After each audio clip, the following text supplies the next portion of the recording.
Nakakalungkot kasi meron tayong kasabihan, familiarity breeds contempt. Dahil close kayo, dahil kakilala mo, madaling baliwalain. Madaling sabihin, ay, kilala ko na yan, nakita ko na yan. At ganito nga ang hindi pinapansin. O di naman kaya ay sinasabing hindi.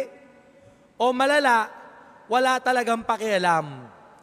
Sa Facebook, sa social media, ang konkreto example na rejection, yung hindi ina-accept yung friend request mo. O minsan pa nga, yung sinasabi nating, sin zone lang ang iyong mensahe. We all experience rejection every day. But how do we handle rejection?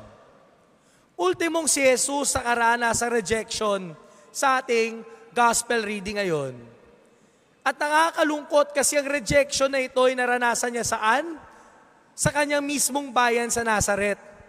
Kung saan dapat hindi ba mas inaasahang siya'y tatanggapin? Kung saan hindi ba mas inaasahang siya'y pakikinggan? Kung saan hindi ba mas siya ay lalapitan at papakitaan ng pagmamahal ng kanyang mga kababayan? Ang deboto ng ina ng laging saklolo, gumagawa ng mabuti sa lahat ng panahon, sa lahat ng pagkakataon.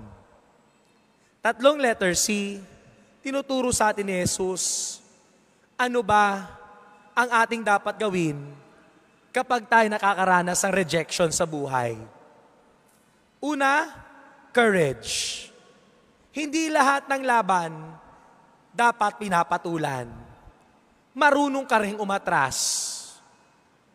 Pangalawang letter C, choose your battles.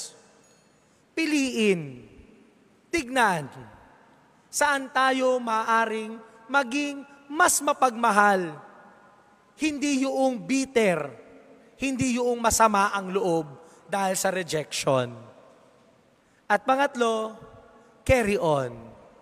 Ituloy ang paggawa ng mabuti kahit minamasama, kahit binabaliwala. Amen.